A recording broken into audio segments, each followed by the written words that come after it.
Hello.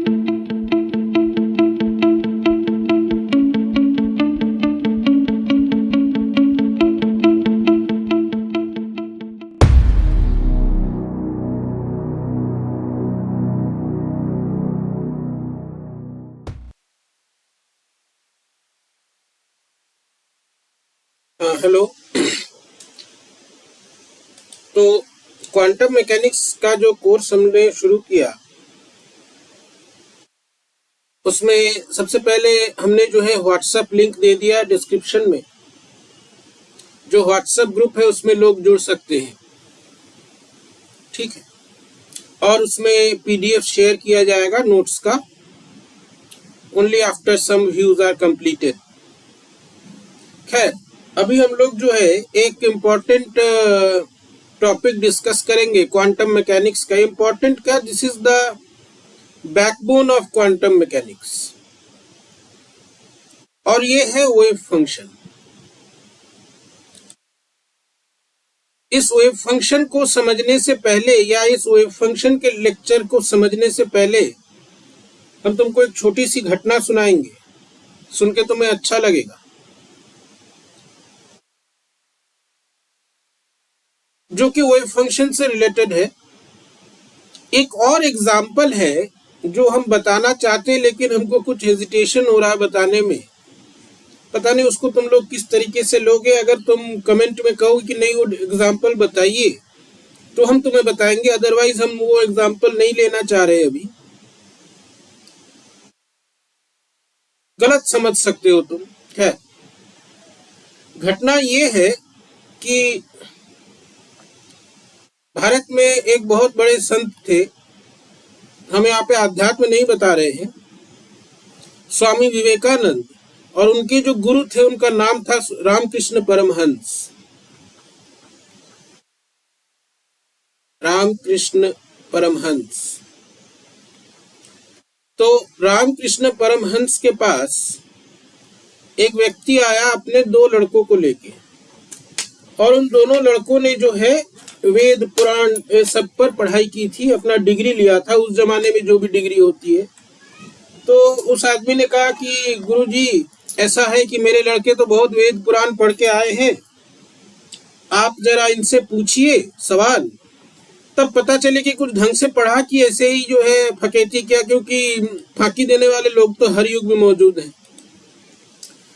तो रामकृष्ण परमहंस ने जो है पूछा बड़े वाले लड़के से कि बताओ बताओ बेटा, ब्रह्म क्या है। उसने खूब जो पढ़ा था बताया, ये पुराण में वो है, सारा रटा हुआ ज्ञान बक दिया उसने। ठीक है। छोटे वाले लड़के से पूछा, बताओ बेटा ब्रह्म क्या है। छोटा वाला लड़का जो है चुप बैठा रहा। तो आदमी बोला, देखिए हमारा छोटा वाला लड़का जो है कुछ पढ़ा नहीं है, व्हाट इज ब्रह्म, यही पूछा उन्होंने। ब्रह्मा नहीं, ब्रह्म, यही पूछा उन्होंने। आदमी बोला, देखिए छोटा वाला लड़का जो है कुछ पढ़ा नहीं है, हमारा पैसा बर्बाद हुआ। रामकृष्ण परमहंस ने कहा, छोटा वाला लड़का ही पढ़ा है,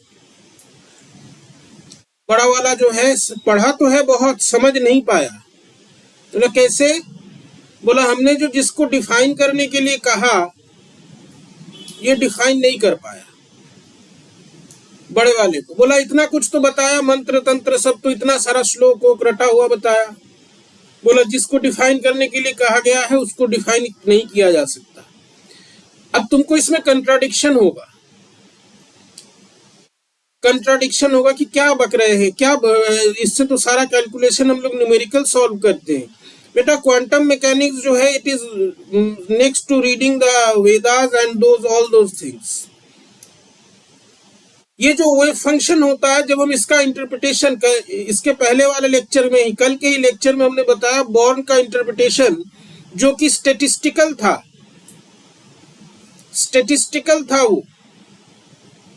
और इसी से जो है इसमें एक खास बात आती है जिसके लिए हमने ये एग्जाम्पल दिया कि आप सब कुछ नहीं जान सकते।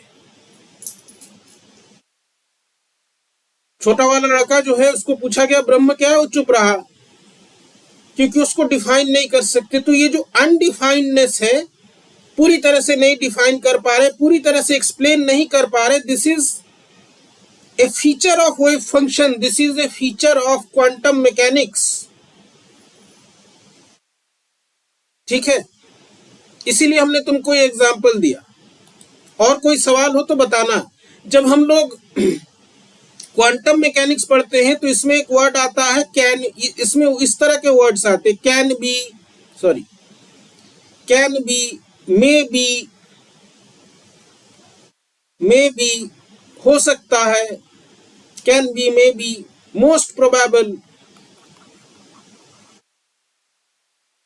ये सब बातें आती हैं इसमें। Most probable, average, expectation, expectation values हम लोग पढ़ेंगे, नॉर्मलाइजेशन, ये आता है।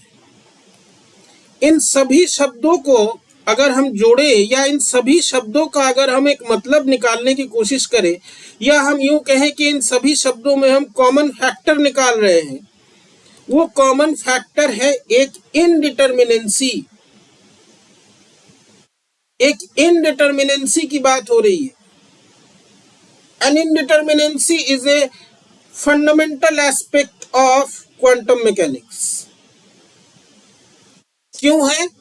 क्योंकि पार्ट 2 में अगर तुमने लेक्चर पढ़ा है उसमें एक बहुत फंडामेंटल प्रिंसिपल आता है, घबराओ मत, हम ये दे देंगे फिगर। ये डायग्राम जो है ग्रिफिथ की किताब से लिया गया है, Heisenberg uncertainty principle, uncertainty principle. ये जो शब्द है ना अनसर्टेनिटी, ये क्वांटम मैकेनिक्स के साथ जुड़ा हुआ है। सारा क्वांटम मैकेनिक्स इसी चीज पर बना हुआ है। तो यहाँ पे हम लोग इन सारे शब्दों का व्यवहार करते हैं, इन सारे शब्दों को यूज करते हैं, जिसमें सब में कॉमन एक चीज है, that is uncertainty, unpredictability, lack of exactness. अब इसमें तुम सोचोगे भैया ये कौन सा विज्ञान है कि इसमें एग्जैक्टनेस है ही नहीं, एक्यूरेसी है ही नहीं, हजार तरह की बातें कहोगे। कौन क्या पढ़ा रहे हैं, इनडिटर्मिनेंसी है, नेगेटिव सेंस में लोगे। नेगेटिव सेंस में इसको मत लो, समझो चीजों को।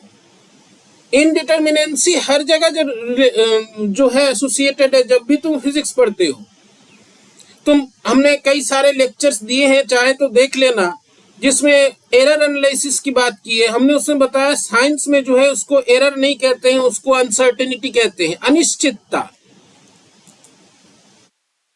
अनसर्टेनिटी बोलते हैं। वो एरर नहीं होता, एरर मतलब होता है कोई ऐसा गलती कर दी।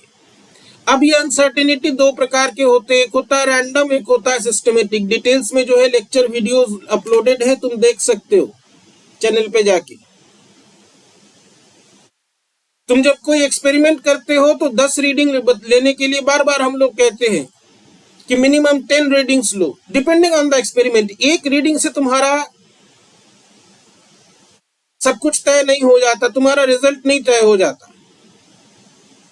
क्यों बार बार रीडिंग लेने की जरूरत है? क्योंकि रैंडम एरर्स हैं। कुछ रैंडम एरर्स वो एरर्स होते हैं जो तुम्हारे कंट्रोल में नहीं है, जिसके कारण तुम्हारा जो रिजल्ट होता है उस रिजल्ट में तुम लिखते हो हमारा रिजल्ट आया इतना प्लस माइनस इतना। ये प्लस माइनस अनसर्टेनिटी है, अनिश्चितता है। किसी व्यक्ति से तुम मिल रहे हो अपने घर के बाहर, कॉलेज में पहली बार आए, एक लड़के से मिले, लड़की से मिले, एक बार में तुम उसके बारे में सब कुछ नहीं जान सकते, 10 बार में भी नहीं जान सकते। कुछ चीजें होती हैं जो उसके बारे में तुम्हें पता नहीं था। कई बार ऐसा होता, अनएक्सपेक्टेड कुछ हो जाता है। अरे वो जो है उसका सर फोड़ दिया, नहीं यार वो कैसे फोड़ सकता है, वो एकदम सीधा लड़का है, कभी उसने जो है जोर से बात तक नहीं किया। ये जो जोर से बात तक नहीं किया, ये जो बहुत सीधा लड़का है, these are expected values, most probable values. लेकिन इस मोस्ट प्रोबेबल के बाहर भी एक दुनिया है, हम नहीं जानते, तुम नहीं जानते, हो गया। तो ये जो वेव फंक्शन के बारे में हम लोग पढ़ेंगे, ये बहुत सही है, this is a philosophical topic. लेकिन हम लोग फिलोसॉफी नहीं पढ़ेंगे, हम फिजिक्स पढ़ाते हैं, फिलोसॉफी हमें कहाँ से आता है ना, तुम्हें समझ में आएगा। तो वेव फंक्शन जब हम लोग पढ़ेंगे तो it is at the same time very strange and it is at the same time it is very interesting। और हम तुम्हें जो है एकदम सिंपल तरीके से बताएंगे, बताने की कोशिश करेंगे। देखो हम यहाँ पे नहीं कहेंगे बताएंगे, क्वांटम पढ़ा रहे हैं भाई, कोशिश करेंगे। I will try my best to express my views, my lectures in the most simple manner. कई लोग होंगे उसमें भी नहीं समझ में आया, हो सकता है, ये हो सकता है, is a very fundamental thing. तो चलो आगे बढ़ते हैं, प्रवचन से आगे हम लोग कुछ उसमें स्टार्ट करते हैं। तो यहाँ पे जो है हम ये डायग्राम फिर से दे देते हैं। ये डायग्राम तुमको ग्रिफिथ की बुक में मिल जाएगा। ग्रिफिथ की बुक जो है बहुत अच्छी बुक है, हम अभी उसी के रेफरेंस में तुमको बता रहे हैं, ठीक है। क्वांटम मैकेनिक्स वेव फंक्शन के बारे में। तो श्रोडिंगर इक्वेशन के बारे में हम लोगों ने पढ़ा। श्रोडिंगर इक्वेशन फॉर्मुलेट कैसे हुआ, how does the Schrodinger equation came into existence, क्या क्या लॉज है इसमें। तो बेसिकली हमारा श्रोडिंगर इक्वेशन जो है वो एक डिफरेंशियल इक्वेशन है। डिफरेंशियल इक्वेशन बहुत सारे हैं फिजिक्स में। तुम्हारा जो न्यूटन्स लॉ है that is also a differential equation. F बराबर m/d2x upon dt square, this is also a, acceleration को हम अगर ऐसे लिखे ये भी एक डिफरेंशियल इक्वेशन। तो वेव फंक्शन को समझने से पहले, वेव फंक्शन तक पहुंचने से पहले हम लोग जो है थोड़ा रिलेट करते हुए चलते हैं। क्लासिकल वर्ल्ड में क्या होता है, क्लासिकल वर्ल्ड मतलब जो तुमको दिखता है, जहां पर चीजें तुम्हारे आंखों के सामने हैं, और क्वांटम वर्ल्ड जहां पे चीजें तुम्हारे आंखों के सामने नहीं है। और ये बाउंड्री लाइन खींच दिया है प्लांक कांस्टेंट ने। प्लांक कांस्टेंट की वैल्यू ने, प्लांक कांस्टेंट भी एक ईश्वरीय चीज है, it is a godly concept. बहुत बड़े बड़े लोग जो है लेक्चर देते हैं, वो हो सकता है हमको अनाप शनाप बके, कोई फर्क नहीं पड़ता, लेकिन हम समझते it is a godly concept. Quantum mechanics के कई सारे रेफरेंस जो है लोग उपनिषद और उसमें देते हैं, खैर हम लोग उसमें नहीं जा रहे, हम लोग प्रैक्टिकल चीज में आते हैं। तो let us come to the point. अब हमारा जो क्लासिकल मैकेनिक्स है, क्लासिकल मैकेनिक्स में हम क्या देखते हैं, पहले एक चीज समझ लो। अगर हमारे पास कोई एक पार्टिकल है, वो तो यहाँ जो है एग्जाम्पल्स हम ग्रिफिथ से ले रहे हैं, बीच में कुछ इंटरप्शन हो गया था, सॉरी फॉर दैट। तो हम लोग अब बात करते हैं आगे। तो हमारा जो क्लासिकल मैकेनिक्स है उसमें हम न्यूटन्स लॉज यूज करते हैं। न्यूटन्स लॉ भी जो है एक डिफरेंशियल इक्वेशन है, ठीक है। अब मान लो हम क्लासिकल वर्ल्ड की बात करें कि एक पार्टिकल है, m मास का है, वो x एक्सिस पे चल रहा है, उसके ऊपर कोई एक फोर्स लग रहा है।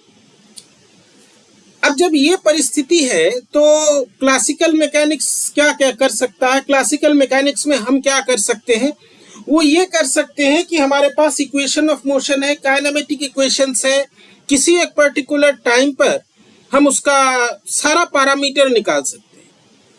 क्या कर सकते हैं, सारा पैरामीटर निकाल सकते हैं, माने उसका वेलोसिटी निकाल सकते हैं, उसका काइनेटिक एनर्जी निकाल सकते हैं, उसका मोमेंटम निकाल सकते हैं, एवरीथिंग वी कैन फाइंड। ये क्लासिकल मैकेनिक्स है। तो हमारे पास अगर ये है, if A particle is moving along x axis या वाई एक्सिस, कहीं पर भी, प्लेन भी हो सकता है, हम सिंप्लिसिटी के लिए इसको ले रहे हैं, under the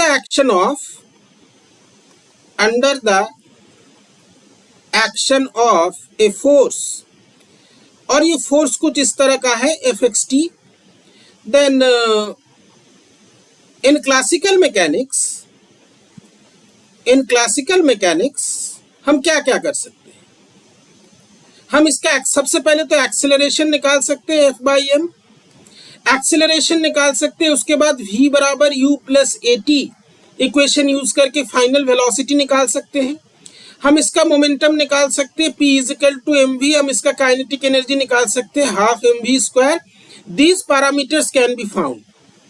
these parameters can be found. और ये जो है हम पर्टिकुलर किसी टाइम के लिए, पर्टिकुलर किसी पोजीशन के लिए सारी चीजें हम लोग कैलकुलेट कर सकते हैं। ये क्लासिकल मैकेनिक्स में होता है, ठीक है। अब अगर फोर्स तुम्हारा कंजर्वेटिव हुआ तो उसमें हम पोटेंशियल भी निकाल सकते हैं। अगर कंजर्वेटिव फोर्स होता है तो हम पोटेंशियल भी निकाल सकते हैं। कैसे निकाल सकते हैं? F is equal to minus del V upon del x. अगर तुमको एफ का वेरिएशन एक्स के साथ पता है, इंटीग्रेट करोगे, you can find out the potential. ये सारा काम हम कर सकते हैं।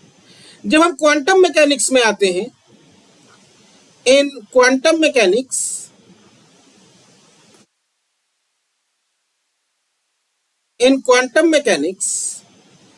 The information regarding the particle, यहां पे देखो हम इंफॉर्मेशन की बात कर रहे हैं, हम किसी एक पार्टिकल के पैरामीटर की बात नहीं कर रहे, काइनेटिक एनर्जी या मोमेंटम या पोजीशन, वेलोसिटी की बात नहीं कर रहे हैं। Information regarding the particle, information इस वर्ड पे ध्यान देना, regarding the particle is obtained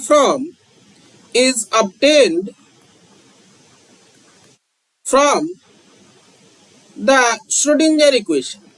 Schrodinger equation से हम निकाल सकते हैं which is minus h bar square del two m, h bar square by two m del two psi del x square psi x t plus V x T potential psi x t is equal to i h bar del psi upon del x del t. Sorry, ये equation से हमको information निकलेगा। इस equation का जो solution है वो solution क्या देगा? Solution of this equation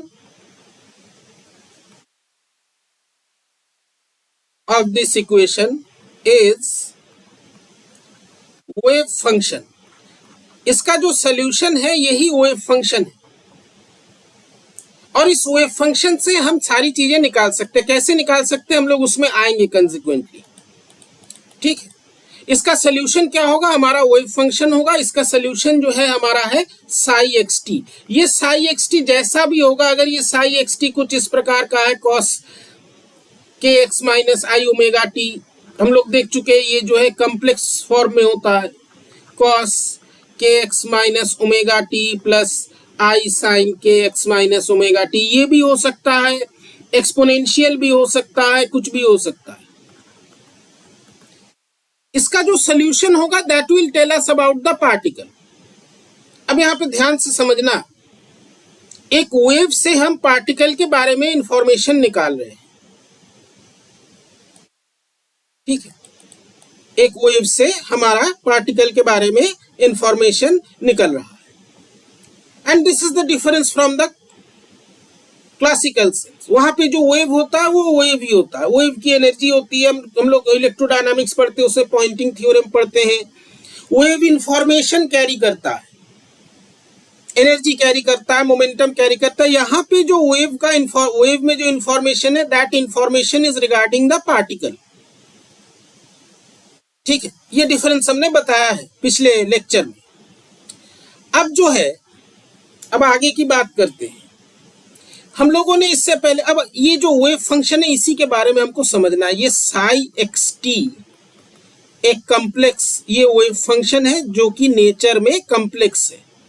complex क्यों है ये हम लोग पिछले लेक्चर में पढ़ चुके थे।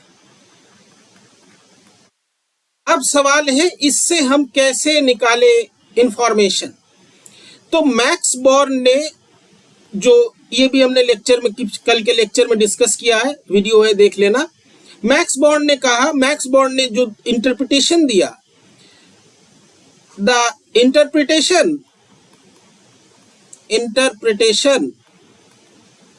Of wave function by born was statistical in nature। Statistical in nature, ये नेचर में जो है स्टैटिस्टिकल इंटरप्रिटेशन है। अब ये जो वर्ड है ना स्टैटिस्टिकल, ये बहुत बड़ा वर्ड है। इस पर तुम्हारा एक पेपर होगा स्टैटिस्टिकल मैकेनिक्स का। Quantum mechanics is all about this statistical nature. अगर तुमसे ये कोई पूछे what is the wave function exactly, और इससे अब आप क्या करोगे आगे बढ़ के, तो ये बता पाना एक बार में बड़ा मुश्किल है। क्यों मुश्किल है? सिंपल सी बात है, इसके लिए तुमको जो है बहुत बड़ा फिलोसोफर बनने की जरूरत नहीं है भाई। वेव है, वेव फैला हुआ होता है, कई बार बताया ने, वेव जो है फैला हुआ होता है, पार्टिकल एक जगह पर लोकलाइज्ड है। तो ये वेव फंक्शन हमको कैसे पार्टिकल के बारे में बताएगा, जबकि दोनों का नेचर एकदम अलग अलग है। अगर तुम्हारा पार्टिकल ये है, if this one is the particle जो कि एक जगह लोकलाइज्ड है, और वेव जो है इस तरह से, तो दोनों का जो नेचर है, दोनों का जो प्रकृति है, वो दोनों डिफरेंट है। Then how can this wave function give information about the particle? कैसे देगा ये? And this is the statistical interpretation. ये यही आंसर बोर्न ने दिया था। उन्होंने बताया था इसका स्टैटिस्टिकल इंटरप्रिटेशन, जो बताता है कि वेव फंक्शन जो है, ये जो साई एक्स टी, अगर हम साई एक्स टी को ये लिखते हैं, जो हम लोग एग्जाम्पल लेके चले थे अभी पिछले पेज में ही दिया, cos k x minus omega t plus i sine k x minus omega t, अगर हम ये लेकर के चलेंगे, this quantity is not describing anything, this is a mathematical tool. अब इसी को जो है कई लोगों का हमने लेक्चर सुना, भाई तुम्हारे अनुसार हम बनाना चाहते हैं तो हमको भी सुनना पड़ता है कि तुम क्या सुनना चाहते हो। इन्होंने बताया, कई लोगों ने बताया, हम उनसे डिसएग्री नहीं कर रहे हैं, कि जैसे किसी व्यक्ति का जो है एक होता है आइडेंटिटी, ठीक है, identity.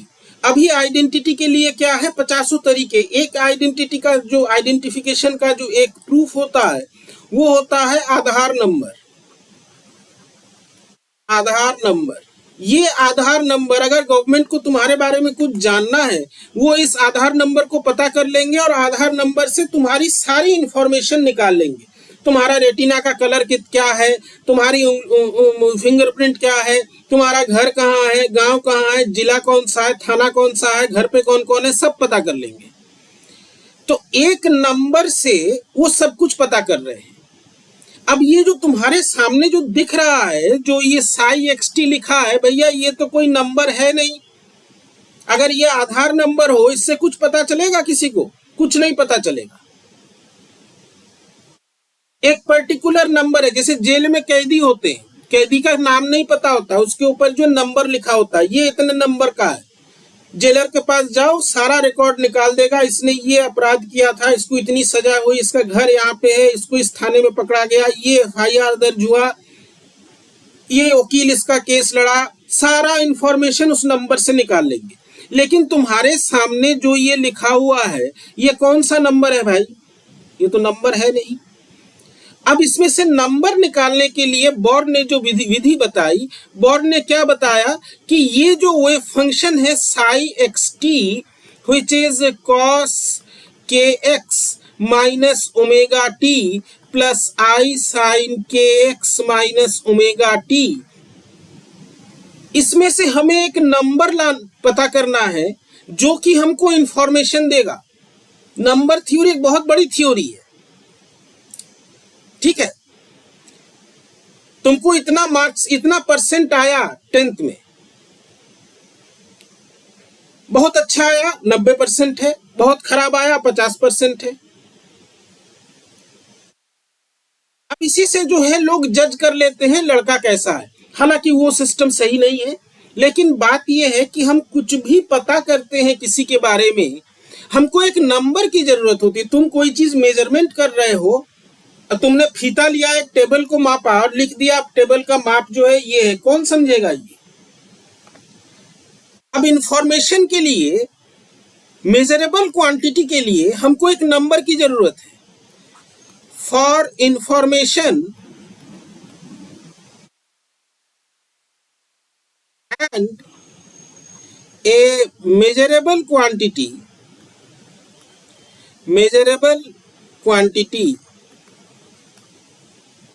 we require a number, हमको एक रियल नंबर चाहिए,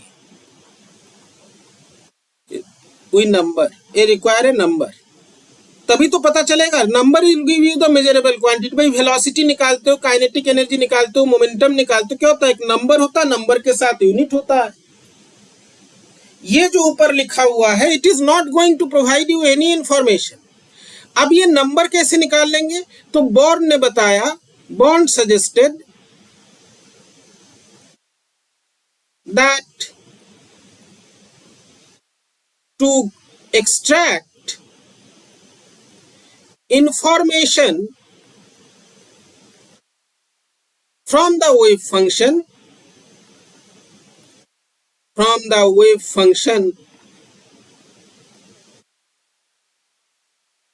we find the quantity। अभी हम नाम नहीं लिख रहे हैं क्वांटिटी का, इन्होंने कहा एक क्वांटिटी जो है हम इवेल्युएट करते हैं, फाइंड करते हैं, and that is Sai star xt, Sai xt। Simple सा है, ये ऊपर वाला जो क्वांटिटी है इसका कॉम्प्लेक्स कंजुगेट, और इस क्वांटिटी को अगर हम गुणा कर दे तो हमको जाहिर सी बात है, ये तुम 11th से पढ़ रहे हो, एक रियल नंबर मिलेगा। और ये नंबर जो है तुमको बताएगा इंफॉर्मेशन। अब ये इंफॉर्मेशन क्या है? इसको इन्होंने कहा प्रोबेबिलिटी डेंसिटी। अब देखो प्रोबेबिलिटी वर्ड जुड़ गया, प्रोबेबिलिटी कहाँ पे आता है? प्रोबेबिलिटी आता है जहां पर चीजें फिक्स ना हो। हम कॉइन उछाले, हमें नहीं मालूम हेड आएगा कि टेल आएगा, we don't know it will be head और ए टेल। लेकिन जब आप हेड और टेल आने के चांसेस कितने हैं? 1/2 है। 1/2 is a number, 0.5 is a number. ये बताता है कि हेड आने के चांसेस 0.5 है, टेल आने के 0.5 है। लूडो खेल रहे हो तो हर एक डिजिट आने का प्रोबेबिलिटी 1/6 है।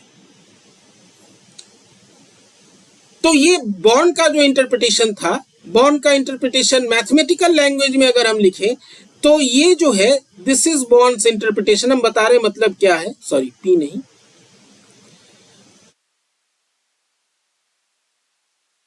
ये integral mod of psi xt whole square dx, ये क्या बताता है? प्रोबेबिलिटी बताता है पार्टिकल के पाए जाने की, probability of finding the particle in the region A to B in the x-axis।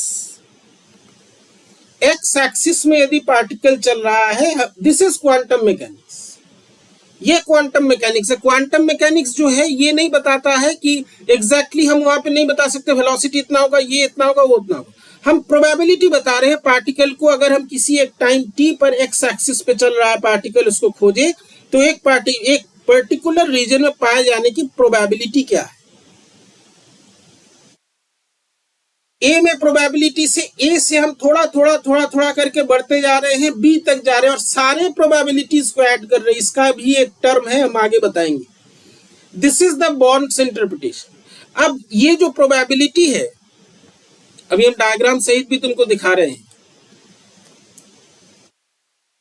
The probability, हम लोग इंटीग्रेशन पढ़ते, एकदम सिंपल तरीके से समझो। जब इंटीग्रेशन शुरू में पढ़ते हो क्या बताया जाता है? इंटीग्रेशन जो है किसी एरिया के, किसी कर्व के अंडर का एरिया होता है। द इंटीग्रल साइन मीन्स, अभी हम डायग्राम दे रहे हैं, integral sign means that the probability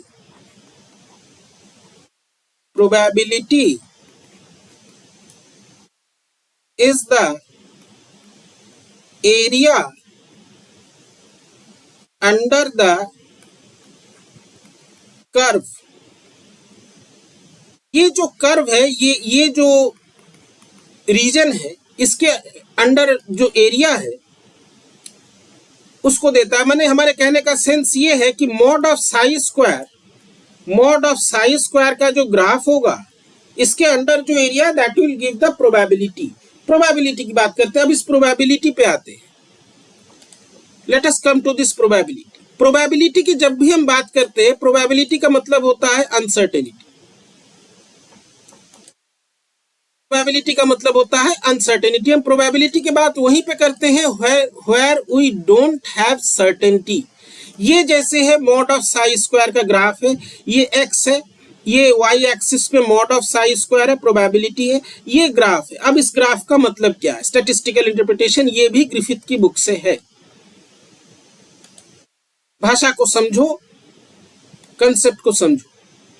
statistical interpretation, probability is a part of statistics. Statistics जो लोग पढ़ते हैं, स्टैटिस्टिक्स से ही प्रोबेबिलिटी की बात आती है। स्टैटिस्टिक्स कब यूज करते हैं? स्टैटिस्टिक्स तब यूज करते हैं जब हमारे पास बहुत सारा डाटा हो। जब भी हम स्टैटिस्टिक्स यूज करते हैं, स्टैटिस्टिक्स में कुछ हमारे वर्ड्स आते हैं, हम वर्ड से लिख रहे हैं probability, probability density,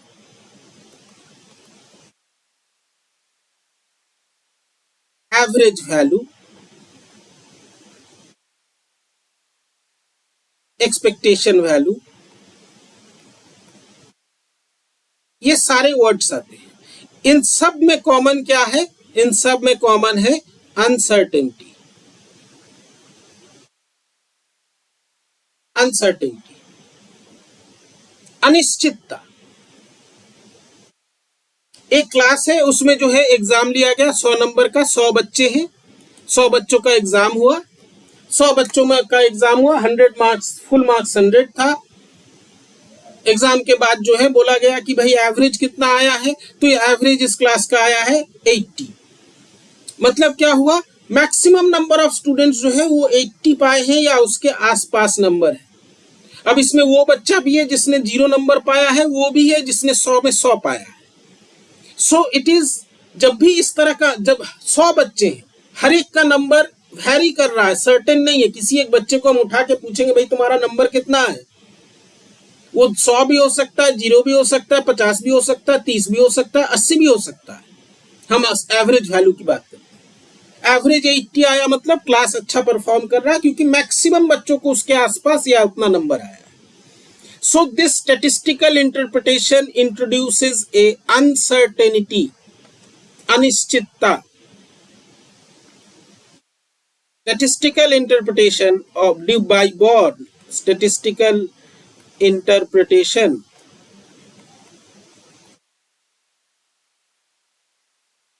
by Born gives, या Born describes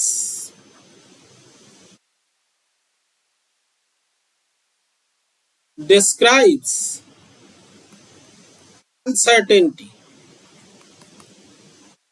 एक अनिश्चितता के बारे में बता रहा है।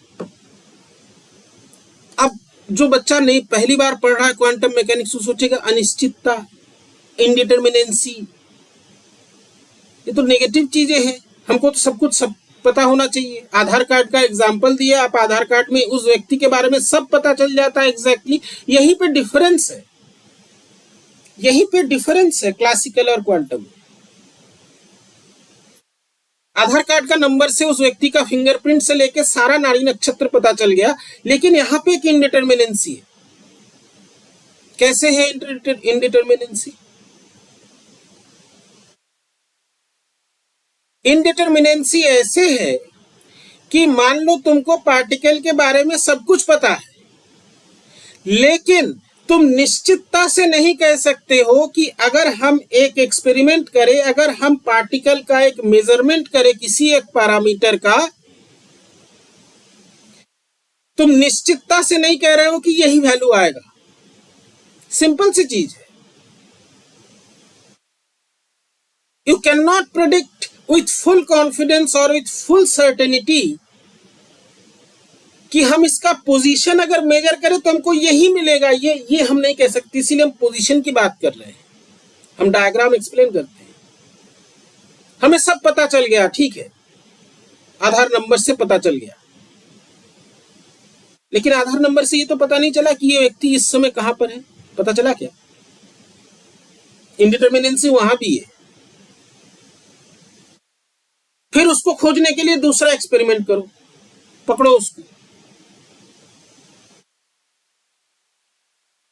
तो यहां पर जो है, you can not predict with surety, can not predict with full confidence the outcome of a simple experiment, कि उसका जो है पोजीशन कहां पर है। क्वांटम मैकेनिक्स हमको पॉसिबल रिजल्ट्स बताता है। सीधी सी बात है, एक एक व्यक्ति का नेचर होता है, बहुत तरह का नेचर होता है। एक पर्टिकुलर समय पे क्या तुम बता सकते हो निश्चित तरीके से कि नहीं ये यही नेचर शो करेगा? कोई है बहुत सीधा है, शांत है, बहुत अच्छा भोला सा है, क्या हम एकदम एग्जैक्टली बता सकते हैं कि नहीं इस परिस्थिति में या इस समय पे ये भोला ही बना रहेगा? हो सकता है फायर होकर मर्डर ही कर दे किसी का। We can not predict with certainty. So quantum mechanics is all about possibilities.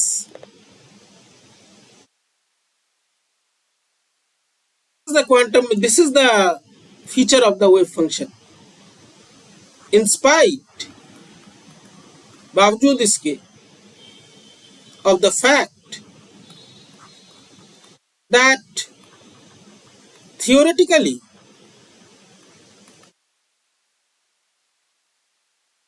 it is नहीं, इस तरह का वर्ड हम नहीं लिखेंगे यहाँ पे। it may be possible to get every information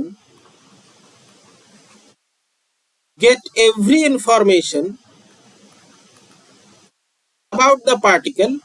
Aadhaar number से क्या तुम उस व्यक्ति का स्वभाव पता कर सकते हो? नहीं पता कर सकते। स्वभाव कब पता चलेगा? जब उसने कोई इवेंट किया होगा, जब उसका कोई मेजरमेंट होगा। बहुत बड़ी फिलोसॉफी इसमें आगे आएंगे। चोरी किया है उसने, पॉसिबल जो है वो चोर है, तो छानबीन शुरू हुआ, आधार नंबर उसका मिला, ये वो आधार कार्ड उसका जो है, ये आधार नंबर से पता किया, फिंगरप्रिंट पता किया, फिंगरप्रिंट को मैच कराया थाना में, पुलिस के पास। You cannot predict the nature of that person. So predictability, exactness, definiteness, determinacy is not in quantum mechanics. Quantum mechanics describes all the possibilities. क्या क्या possible है? Information about the particle.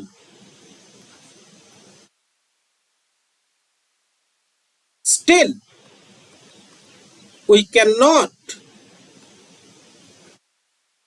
say with determinacy or confidence,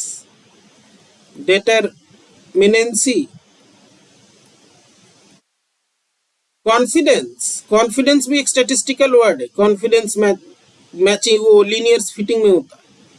determinacy, confidence और surety और certainty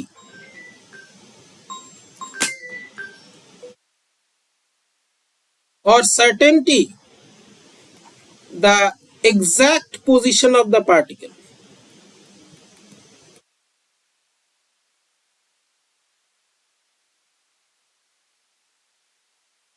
particle के exact position को हम पता नहीं कर सकते। सो क्वांटम मैकेनिक्स जो स्टैटिस्टिकल इंटरप्रिटेशन है, स्टैटिस्टिकल इंटरप्रिटेशन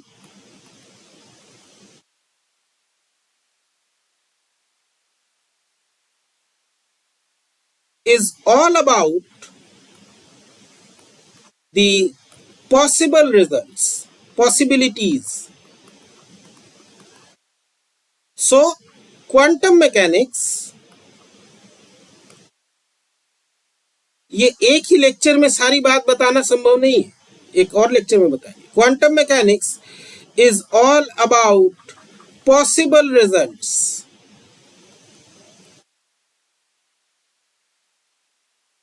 पॉसिबल रिजल्ट्स, हम लोग पॉसिबिलिटीज की बात करते हैं, संभावनाओं की बात करते हैं, मोस्ट प्रोबेबल वैल्यूज की बात करते हैं, एवरेज वैल्यूज की बात करते हैं। We can not talk of possible exact results कि नहीं यही रिजल्ट एग्जैक्ट है। We can not talk of this. This is quantum mechanics, this is the interpretation of wave function. और इसको डिटेल्स में हम लोग समझेंगे इसके नेक्स्ट लेक्चर में। और फिर से बता दें, पीडीएफ जो है शेयर किया जाएगा only after a minimum number of views are completed. तुमको हम फ्री में पढ़ाएं लेकिन हमको कोई फायदा ना हो, this is not good. Free में दी हुई चीजें नहीं लेनी चाहिए। और ये तुम करोगे, इसमें तुम्हारा कोई पैसा भी नहीं जा रहा है। मेक श्योर कि आप इसको वीडियोस को देखें। Only after the completion of some views I will provide you the PDF note.